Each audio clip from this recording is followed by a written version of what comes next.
Welcome once again to our channel Eklam Academy, the platform realizing dreams.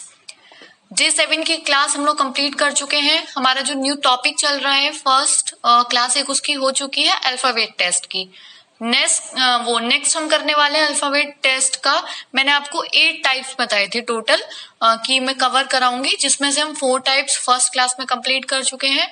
Next 4 types हैं वो आपके देखिए सामने हैं। आज हम क्या क्या कंप्लीट करने वाले हैं पहले एक बार देख लेते हैं, फिर आगे क्लासेस करते हैं। तो देखिए आज हम जो पढ़ने वाले हैं वो है टाइप 5, नियमों को संतुष्ट करने वाले अक्षर की पहचान करना। ठीक है, यानी नियमों को संतुष्ट करने वाले अक्षर समूह की पहचान करना कैसे होगा, क्या ये हम अभी टाइप वाइज डिस्कस करेंगे। टाइप 6 होगा वर्णमाला के अक्षरों के स्थानिक मान के आधार पर स्थानिक मान, ठीक है, अक्षरों की स्थिति ज्ञात करना। 7 टाइप है मध्य अक्षर ज्ञात करना, और 8 टाइप है शब्द के अक्षरों को आपस में परिवर्तित कर किसी सिरे से किसी अक्षर की स्थिति ज्ञात करना। तो ये हमारे आज 4 जो टाइप्स है ये हम कंप्लीट करने वाले हैं। आई होप कि आपको जो फर्स्ट इसका पूरा 4 टाइप्स थे वो अच्छे से समझ आ गए होंगे। और यदि आप फर्स्ट टाइम ये वीडियो देख रहे हैं और आपने इसका फर्स्ट पार्ट नहीं देखा तो पहले आप डे 7 की क्लास देखिए, उसके बाद डे 8 को कंटिन्यू करिए, तो आपको बहुत ही बेहतर तरीके से समझ में आएगा। ठीक है, तो अल्फाबेट टेस्ट में जैसे कि जितने भी क्वेश्चंस हैं वो सारे अल्फाबेट रिलेटेड हैं।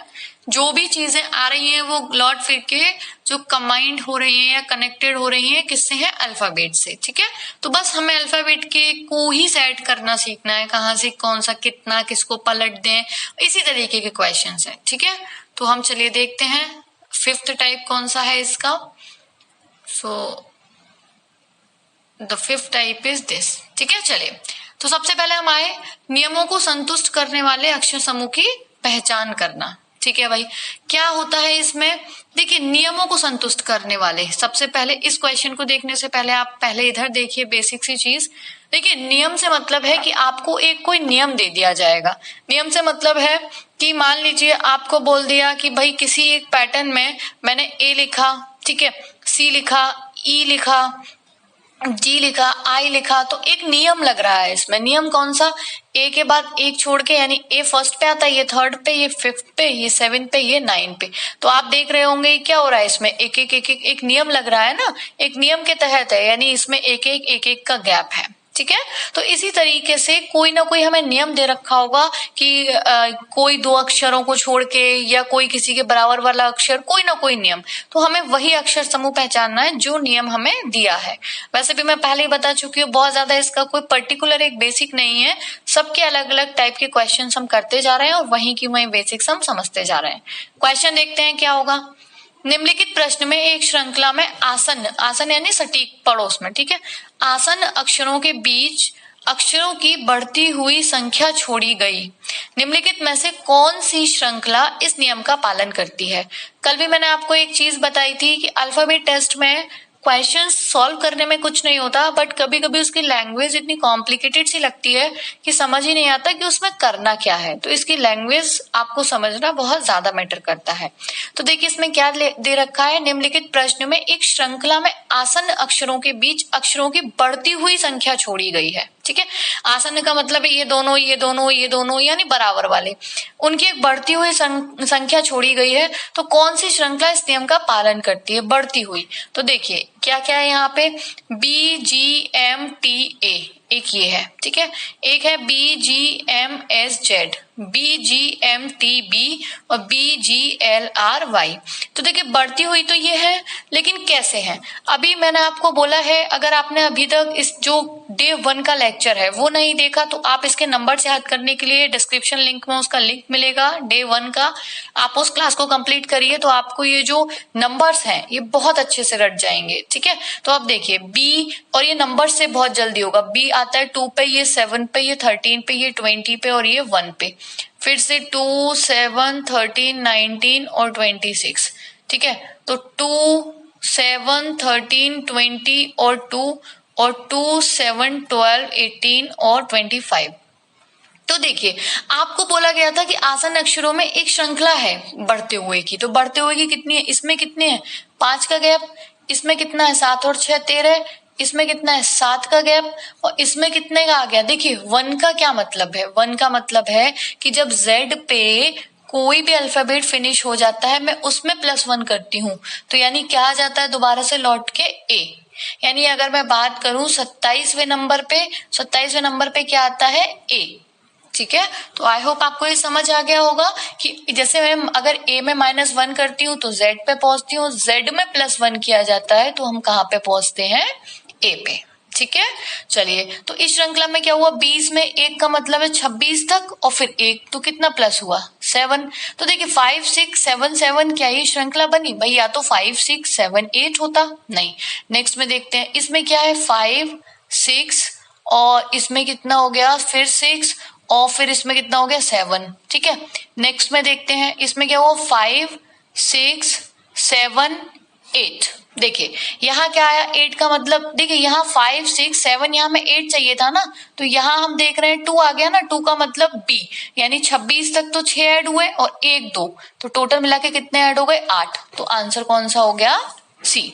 यानी हमें एक नियम दे रखा था कि आसन यानी बराबर के जो अक्षर हैं उनके बीच एक बढ़ती हुई संख्या छोड़ी गई है। तो बढ़ती हुई कितनी छोड़ी गई है, पहले 5 फिर 6 फिर 7 फिर 8, और ऐसा किसमें हो रहा है, सी में। तो इसी तरीके से आपको कुछ भी यहाँ पे 5 6 7 8 दिया है, किसी में आपको कितना और दे सकते हैं, किसी में आपको कुछ, यानी बढ़ती हुई संख्या हो सकता है, बराबर संख्या, यानी कोई भी आपको एक नियम दिया जा सकता है और उस नियम के आधार पर हमें जो है वो आंसर उसका करना होगा। ठीक है, तो इतना कोई बहुत टिपिकल नहीं है, नॉर्मल सी चीज है ये, हमें बहुत ज्यादा इसकी प्रैक्टिस की जरूरत नहीं है। आप जितना हो सके खुद प्रैक्टिस करिए, बट हमें सीखने के लिए बस इतना ही जानने की जरूरत थी कि ये टाइप जो है वो होता कैसा है। ठीक है, चलिए नेक्स्ट क्वेश्चन पे आते हैं, यानी नेक्स्ट टाइप पे। इसका जो 6 टाइप है हम इस पे आते हैं। ये देखिए सीखने वाला टाइप है, एक अच्छा मतलब आपको इसमें सीखने को मिलेगा। पहले इसके बेसिक सीखते हैं। ठीक है, टाइप 6 क्या है, वर्णमाला के अक्षरों के स्थानिक मान के आधार पर अक्षरों की स्थिति ज्ञात करना। स्थानिक मान से क्या समझते हैं, पहले देखिए बेसिक समझिए। ठीक है, क्वेश्चन से मतलब नहीं है, वो तो हम यहाँ 11 की वजह 12, 5 की जगह 6, कितने भी क्वेश्चन बना सकते हैं। तो पहले बेसिक समझना है, तो बेसिक सबसे पहले समझिए। देखिए ए से लेके जब मैं अगर जेड तक की बात करूं, A B C D E F, ठीक है, इस तरीके से अगर मैं बात करूं तो ये वाला छोर कौन सा होता है, पहले ये समझिए आप। देखिए ये होता है राइट यानी कि दायां, और ये होता है बायां। ठीक है, तो देखिए ठीक, तो ये होता है दायां और ये होता है बायां। अगर मैं आपको बोलूं अल्फाबेट में बाएं छोर से दूसरा, तो पहला दूसरा, बाएं छोर से दूसरा कौन सा होगा, बी। और मैं बोलूं दाएं छोर से दूसरा, तो ये कौन सा होगा, वाई। ठीक है, तो इसका मतलब है दायां और बायां। ठीक, दायां छोर हमें समझ में आ गया और बायां छोर समझ में आ गया। यानी दाएं छोर का मतलब होता है जेड से और बाएं छोर का मतलब होता है ए बी सी डी इससे। ठीक है, अभी हमें मान लीजिए मैं ऐसे विपरीत लिख दूं, कई बार क्वेश्चंस आते हैं जैसे कि वर्णमाला को विपरीत लिख दिया, जैसे जेड वाई एक्स है ना, ऐसे करके सी बी यहाँ तक ए।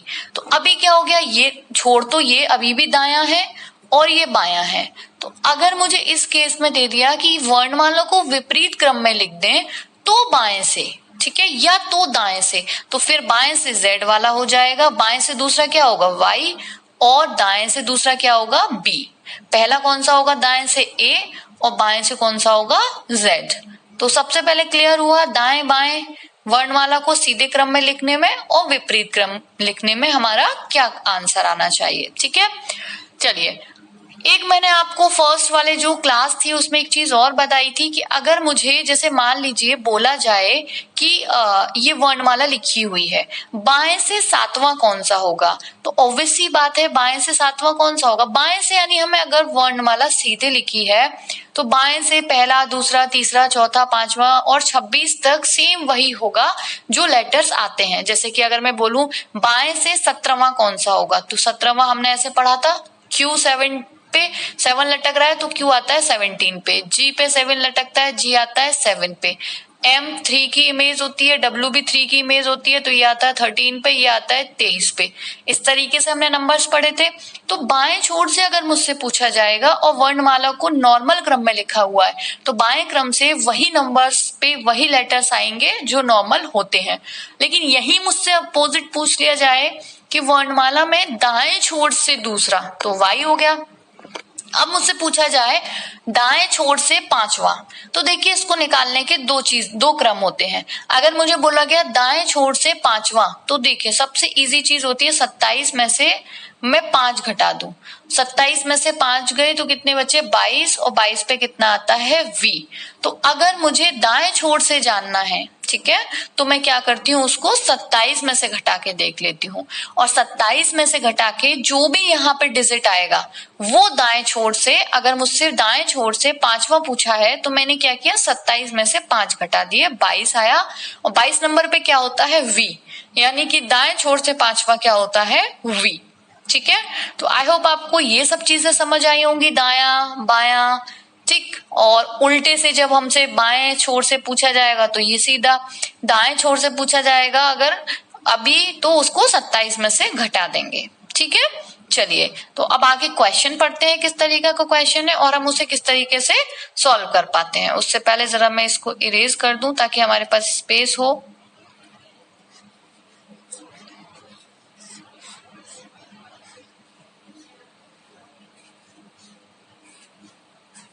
चलिए,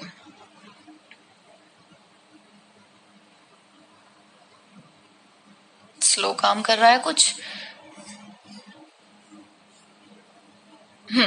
ठीक है, अब देखते हैं। तो अंग्रेजी वर्णमाला में बाईं ओर से 11वें अक्षर से दाईं ओर 5वां अक्षर कौन सा होगा। चलिए इसको भी समझने के लिए एक बात और समझिए। देखिए, अगर मुझे कभी भी बोला जाए, यहां समझते हैं बाएं से बाएं, मैं आपको 4 पॉइंट बताती हूं, उन चारों को आपको बहुत अच्छे से ध्यान रखना है। ठीक है, दाएं से दाएं, और अगर फिर हमें बोला गया बाएं से दाएं, और अगर मुझे बोला गया दाएं से बाएं। यहां एक बात समझते हैं, मैं आपको क्या बताने की कोशिश कर रही हूं। देखिए, मुझे पता है यहां से मैंने ABCD लिखी हुई है, ठीक है, ABCD इस तरीके से पूरा Z तक। ठीक है, बायां छोर हमें पता है ये। मैं बोलूं बाएं से मैं गई यहाँ पे, ठीक है, बाएं से मान लीजिए मैंने बोला मैं 10वें पे गई, बाएं छोर से 10वां क्या होता है? J। ठीक है, बाएं छोर से 10वें के बाएं, तो मैंने बाएं से बाएं बोल दिया, यानी बाएं छोर से 10वें के बाएं। ठीक, और यहाँ पे मान लीजिए 4 5 6 7 8 9 10। पहले बेसिक समझ लीजिए बहुत अच्छे से माइंड में, उसके बाद हम जो क्वेश्चंस हैं, ऐसे डंडे हमें नहीं खींचने हैं, लाइंस हमें नहीं करनी है, लेकिन बेसिक समझना बहुत ज्यादा जरूरी होता है। तो मान लीजिए ये हुआ 10वां, तो मुझे बोला गया बाएं छोर से 10वें के बाएं चौथा, तो देखिए 10वें के बाएं, तो आना तो मुझे लौट के इधर ही है, क्योंकि अगर कोई व्यक्ति ऐसे बैठा है तो उसका बायां इधर होगा और दायां इधर होगा। तो यहाँ पे J है, J का बायां किधर होगा? इधर, और दायां किधर होगा? इधर। तो बाएं छोर से मैं आई 10वें तक और फिर बाएं जाना है, तो चौथा मुझसे पूछा, तो 1 2 3 4, तो ऑब्वियस है मैं किस पे आऊंगी? इस वाले पे, यानी DEF किस पे आ गई? F पे। तो अगर देखिए समझिए मैं क्या करती, मुझसे क्या बोला था, बाएं छोर से 10वें के बाएं चौथा, तो मैं क्या कर देती, 10 में से 4 घटा देती, तो सीधा सीधा क्या आता? 6, क्योंकि मैं यहां तक 10 गई और फिर 4 लौट आई, तो इस वाले पॉइंट से केवल मैं कितना बढ़ी? 6, और 6 बढ़ी तो 6 पे क्या आता है? F। तो हमारा आंसर तो हो गया ना ये।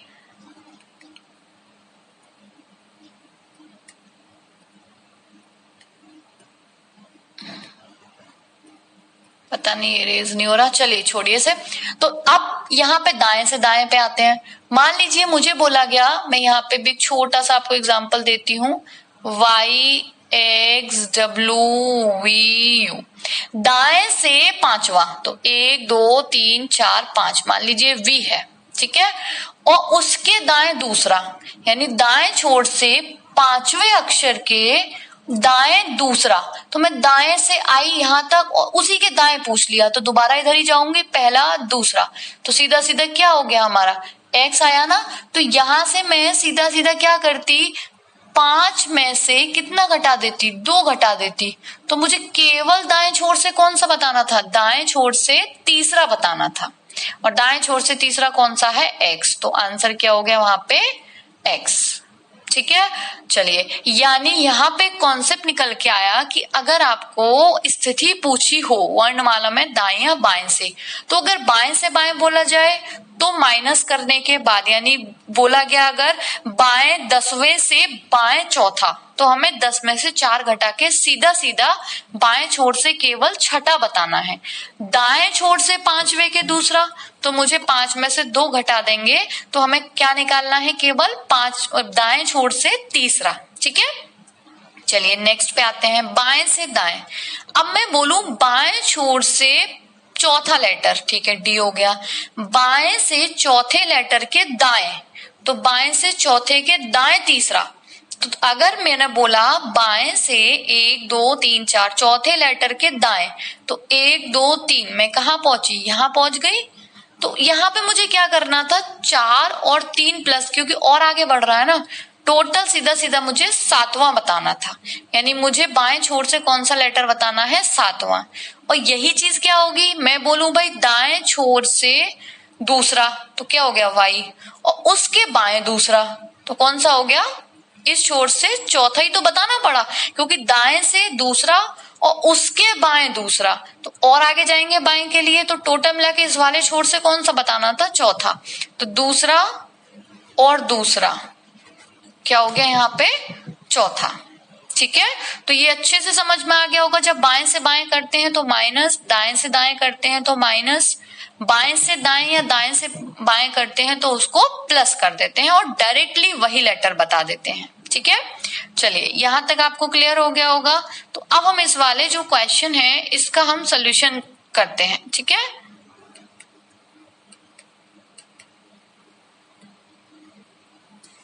तो चलिए इसका सॉल्यूशन करने के लिए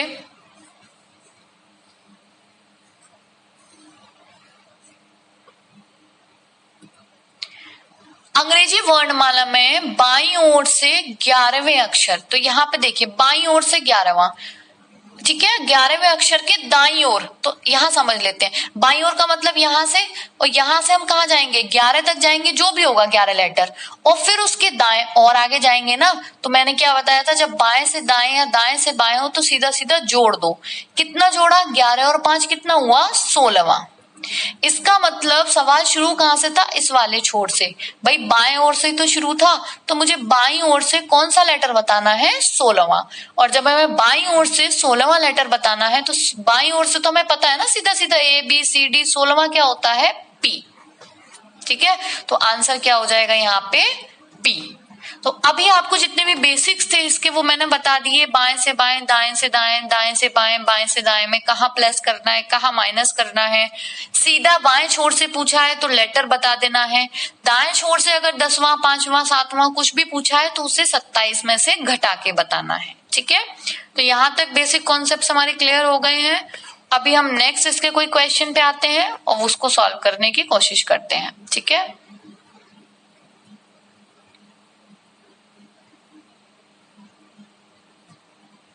चलिए नेक्स्ट 2 क्वेश्चन हमारे सामने और तैयार हैं और इसको देखते हैं। अंग्रेजी वर्णमाला में दाईं ओर से, ये थोड़ा सा इसको क्या करते हैं, इधर कर लेते हैं।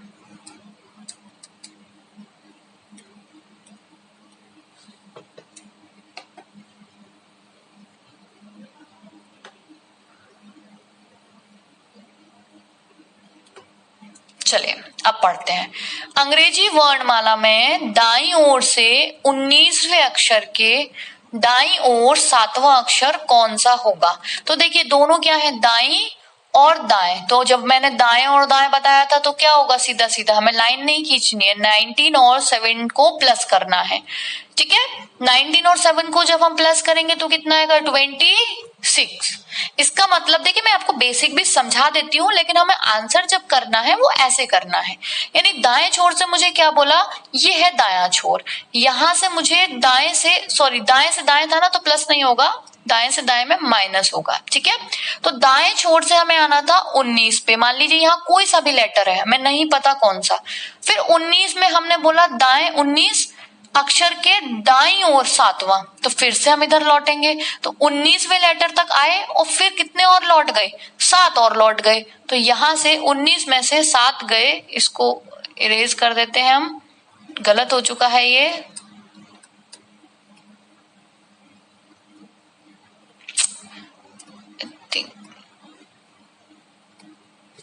देखिए, ठीक है, तो यहां हमें 19, ठीक है, -7, तो 19 में से जब 7 गए तो कितना बचा, 12 बचा। यानी मैं यहां से 19वें लेटर तक आई, फिर 7 और लौट गई, तो इस वाले छोर से कितना बचा, 12वां। और इस वाले छोर से मतलब है Z वाले छोर से, यानी मुझे दाएं से 12वां लेटर निकालना है। तो इसके लिए मैंने आपको क्या बताया था, विपरीत से जब भी हमें कोई लेटर जानना हो तो उसे 27 में से घटा दीजिए, और 27 में से जब घटाते हैं तो कितना आता है, 27 में से 12 गए 15, और 15 पे कितना आता है, O, तो आंसर इज O। ठीक है, चलिए नेक्स्ट क्वेश्चन देखते हैं।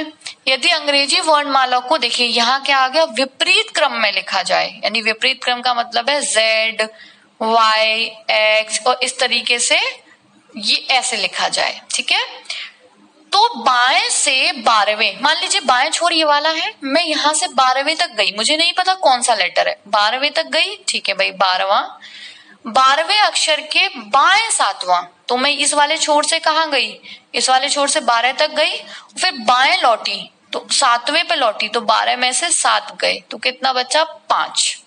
भाई यही तो बचेगा, मैं 12 तक गई और फिर बाएं छोर पे लौट आई, तो अभी हमें इस वाले लेटर से भी कुछ नहीं करना, 12 पे कौन सा है और 5 पे कौन सा है। अब हमें 12 में से 12 में से 7 गए तो कितना बचा, 5, यानी इस वाले छोर से मुझे 5वां लेटर बताना है।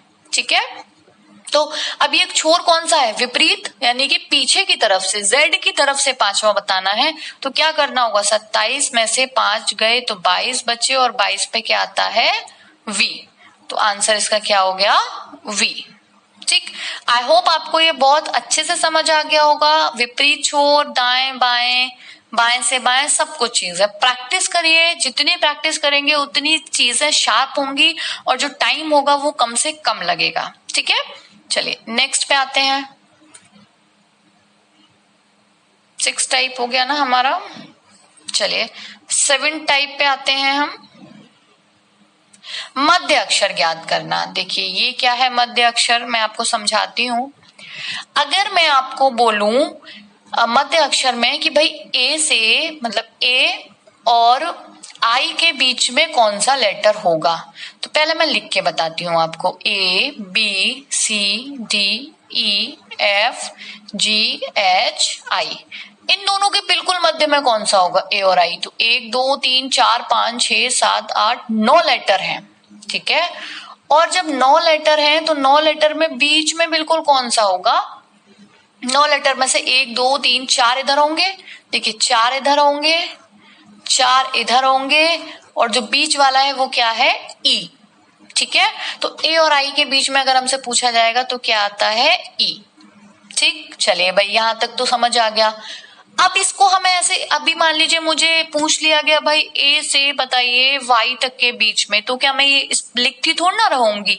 तो सिंपल सी एक चीज होती है, जब भी हमें किसी लेटर के बीच का लेटर पूछा है तो वो जो दोनों लेटर आते हैं जिस नंबर पे, उन दोनों को ऐड कर दो। एक ए आता है 1 पे, वाई आता है 25 पे, कितना हुआ 26, उसका जस्ट आधा कर दो, कितना होगा 13 पे एम आता है, यानी ए और वाई के बीच का जो लेटर होगा वो कौन सा होगा, एम। तो क्या करना है हमें, जब भी दो अल्फाबेट पूछे जाएं, उनके बीच के पूछे जाएं, दोनों की नंबरिंग को ऐड करके हाफ कर दीजिए। बस उस नंबर पे जो भी लेटर आता है वो उसके बीच में होगा। ठीक है। अच्छा, एक सवाल और आपके दिमाग में आएगा कि मान लीजिए अभी मुझसे ए और जेड के बीच में पूछ लिया जाए। ठीक, तो ए और जेड का मतलब है 1 + 26, ये तो 27 हो जाएगा। 27 का हाफ करेंगे तो वो विभाजित नहीं है। तो ऐसी कंडीशन में अगर कभी सवाल पूछ लिया जाए बाय चांस, एक बार आ भी चुका है एग्जाम में, तो ध्यान रखिएगा ऐसे सिचुएशन में इसका आंसर नहीं किया जा सकता, यानी होता ही नहीं है। कैसे नहीं होता, देखिए एग्जाम्पल यहां समझिए। अगर मैं आपको बोल दूं भाई ए से डी के बीच वाला लेटर कौन सा आएगा, तो ए बी सी डी, तो क्या इन दोनों के बीच में कोई लेटर आएगा? भाई दो इधर बट गए, दो इधर बट गए, बीच में तो कुछ बचा ही नहीं ना। ठीक है, तो हर बार जरूरी नहीं है कि हमें जो दो लेटर दे दिए उनके बीच वाला कुछ हो गई होगा। अगर उनकी गिनती सम संख्या में है टोटल, तो उसका हाफ हो सकता है। विषम संख्या में है तो इसका मतलब वो हाफ हाफ बढ़ जाएंगे, उनका हाफ नहीं हो सकता है। ठीक है, तो इस कंडीशन में बस ये जब भी आएगा सवाल तो इसका जो टोटल हो रहा होगा वो सम हो रहा होगा, और बाई चांस विषम हो तो उसका आंसर यानी ऐसा कोई लेटर होता ही नहीं है, ये आंसर होगा। ठीक है, आई होप आपको ये सब चीजें बहुत अच्छे से समझ आ रही होंगी। आपने अगर वीडियो को अभी तक लाइक नहीं किया है तो वीडियो को लाइक कर लीजिए, चैनल को सब्सक्राइब करिए। अभी तक सब्सक्राइब नहीं किया है, रीजनिंग के हम कंप्लीट गाइड इसमें करने वाले हैं। ऐसा कोई टॉपिक कोई टाइप नहीं होगा जो हम इन क्लासेस में कंप्लीट नहीं करेंगे। ठीक है, तो आगे तक बने रहने के लिए चैनल को सब्सक्राइब कर लीजिए और आगे दोस्तों के साथ अपने शेयर करिए। ठीक है, चलिए अब हम सवाल देखते हैं इसमें क्या है। अंग्रेजी वर्णमाला में F तथा V के ठीक मध्य कौन सा लेटर होगा?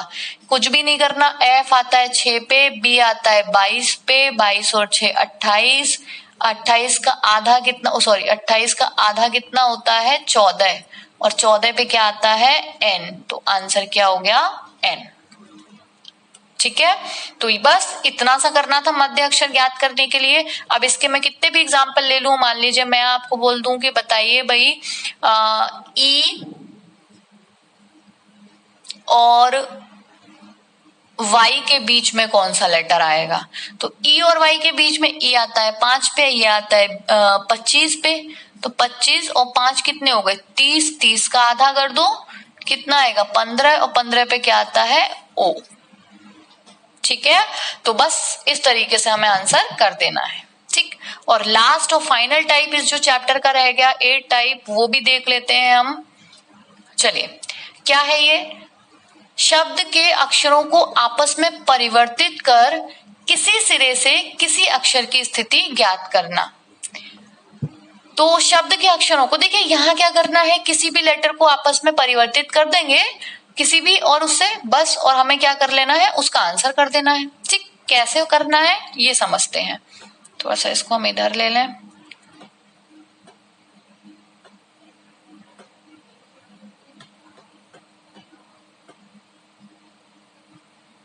ठीक है,